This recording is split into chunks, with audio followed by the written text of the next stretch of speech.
Reporte 100. Le agradezco al analista financiero y económico Eduardo Torreblanca que esté con nosotros esta mañana. Eduardo, ¿cómo estás? Buenos días. Bien, Juan Carlos, me da gusto saludarte y poder saludar a tu auditorio. Muy buenos días a todos. ¿Qué es el nearshoring? A ver, es interesante esa primera pregunta. Me parece que es fundamental para que entendamos todos de qué se trata. En la pandemia, independientemente de las consecuencias económicas que derivaron en prácticamente parar la actividad económica en todo el mundo, cosa que prácticamente no se tenía ningún referente en ese mismo sentido, nos dimos cuenta de algunos hábitos empresariales que resultaron, complicado atender. Pasa la pandemia y nos damos cuenta que nuestros proveedores están muy lejos, es decir, un bien, por ejemplo, un automóvil no se fabrica en una sola fábrica, en una sola facilidad, instalación. Regularmente todas las piezas están ensamblándose en diversas partes del mundo y ya en su proceso final llegan a la planta de donde van a salir totalmente armadas. Pero en ese proceso, varias veces una pieza automotriz puede rebasar o puede traspasar una o varias fronteras para su proceso de armado. Y resulta que en el pasado, en los 80s, empezaron las firmas, sobre todo estadounidenses, a ver a China como una sede que ofrecía muchas ventajas fiscales para establecerse esas fábricas en el territorio chino. Era la mano de obra muy barata, había muchas facilidades que abarataban el costo de las cosas, de los bienes, de los productos, y muchas empresas dedicaron su estrategia a instalarse en China.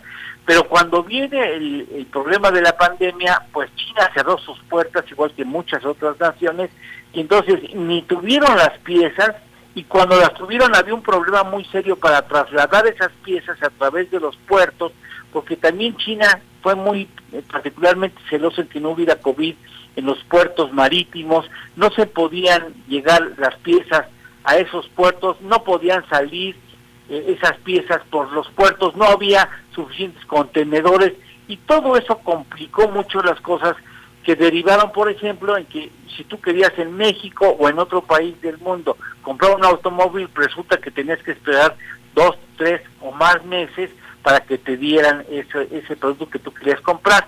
Entonces, como consecuencia, se dan cuenta que ya China no tiene mano de obra tan barata como antes, ya se acabaron las facilidades fiscales, y se dan cuenta que está muy lejos China como para traer aquí las piezas a tiempo en los procesos de manufactura y ensamblado. Entonces dicen, lo que tenemos que hacer es reubicar a nuestros proveedores para que estén lo geográficamente más cercanos a nuestras plantas de producción, para que entonces se evite ese gasto y sobre todo en una contingencia de salud o de otra naturaleza podamos estar más cerca y evitar que haya retraso en la entrega de las partes. Y entonces a ese proceso se le da a conocer como el nearshoring, es decir, estar más cerca de mi cliente, en el caso del proveedor, para entregar más rápido y de manera menos complicada, con más alternativas, las piezas que necesita. Ese es el nearshoring. Sí, y por eso el crecimiento en la frontera, por la cercanía con Estados Unidos, y por eso el crecimiento de este tipo de negocios en las ciudades fronterizas, entonces.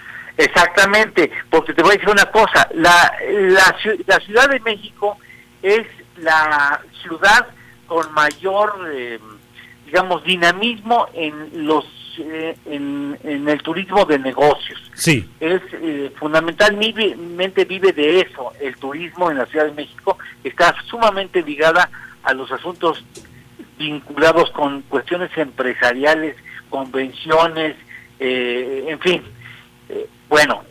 En la actualidad la Ciudad de México no acaba de superar el nivel que tuvo antes de la pandemia, mientras que ya lo hicieron, por ejemplo, Guadalajara, ya lo hizo Los Cabos, ya lo hizo el Caribe, Cancún destacadamente, están incluso 41% por encima del nivel de ocupación que tenían en diciembre del 2019.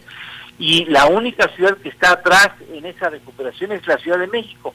Llama poderosamente la atención que ahora en la frontera se esté dando este proceso, está muy seguramente ligado al hecho de que hay muchas empresas chinas o ligadas a empresas norteamericanas que quieren establecerse en la zona fronteriza y están dinamizando la actividad de negocios en esa frontera para tratar de apartar lugar, porque déjame decirte que según tengo entendido, lugares que sobren en los parques industriales no existen, y entonces ahora se dan cuenta que si quieren garantizar su presencia más cercana a sus proveedores, tienen que apurarse a contratar espacios en los parques industriales y empezar a ver quiénes van a ser los subproveedores que necesiten esas fábricas para poder desarrollar su labor operativa o productiva, porque esos negocios son de muchos millones de dólares. No es para decir, bueno, qué lástima, nos quitaron el recurso y pues ya ni modo, vamos a buscar otro por otro lado. No, ahí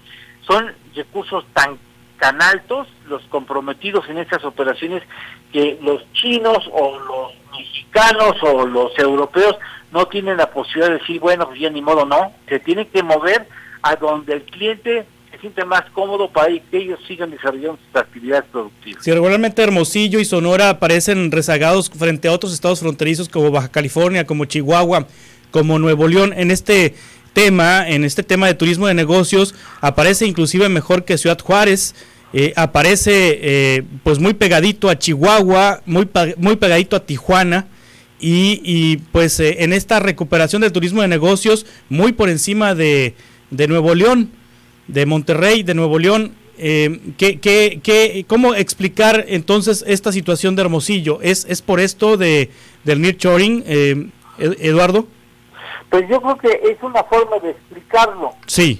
Finalmente existe una batalla campal infame entre las firmas para tratar de ganar y mantener los contratos que actualmente han ganado o pueden llegar a ganar.